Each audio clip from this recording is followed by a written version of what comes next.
wabarakatuh. Perkenalkan, nama saya Nemi Hulayat, NIM 2315050032 dari Fakultas Usuluddin, jurusan Ilmu Al-Quran dan Tafsir.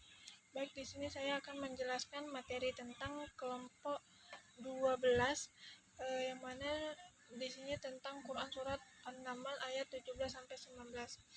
Nah, di dalam ayat ini menjelaskan tentang kisah Nabi Sulaiman yang memiliki pasukan dari golongan manusia, jin, dan burung.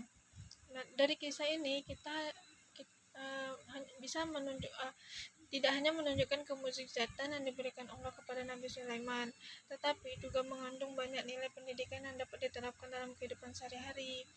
Nah, pada ayat 17 di sini Allah menjelaskan bahwa Nabi Sulaiman memiliki pasukannya terdiri dari jin, manusia, dan burung. Seluruh pasukan tersebut dikumpulkan dan diatur dengan sangat tertib.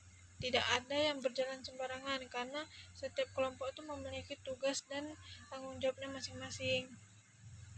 Hal ini menunjukkan bahwa Nabi Sulaiman itu merupakan seseorang pemimpin yang bijaksana dan mampu mengatur pasukannya dengan baik.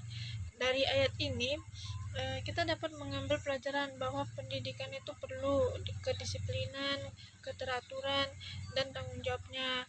Seorang pemimpin itu mau guru maupun mahasiswa pasti harus mampu memimpin jalan atau memimpin jalan yang dia ambil dari tugasnya itu dengan baik agar tujuan yang ia ambil ini bisa tercapai dan terlaksanakan dengan maksimal. Nah, selanjutnya di ayat 18 di sini diceritakan bahwa ketika Nabi Sulaiman dan pasukannya sampai di lembah semut, seekor semut memperingatkan kaumnya agar segera masuk ke dalam sarang agar tidak diinjak oleh pasukan Nabi Sulaiman. Nah, semut-semut tersebut menunjukkan rasa peduli dan tanggung jawabnya terhadap kelompok-kelompoknya Nabi Sulaiman ini. Ia berusaha melindungi kaumnya dari mara bahaya yang mungkin akan terjadi. Nah, dari menariknya si semut ini juga mengatakan bahwa Nabi Sulaiman dan pasukannya ini tidak akan sengaja menginjak mereka karena mereka tidak hanya menyadari keberadaan si semut yang sangat kecil. Dari ayat ini kita belajar penting bahwa kepedulian sosial, kerjasama, dan sikap saling mengingati dalam kehidupan itu perlu. Walaupun semut merupakan makhluk yang sangat kecil yang tidak terlihat oleh seorang manusia, tapi ia mampu memberikan pelajaran besar kepada manusia tentang pentingnya menjaga dan melindungi sesama. Nah, kemudian di ayat 19 di sini dijelaskan bahwa Nabi Sulaiman di sini tersenyum ketika mendengar perkataan si semut tersebut.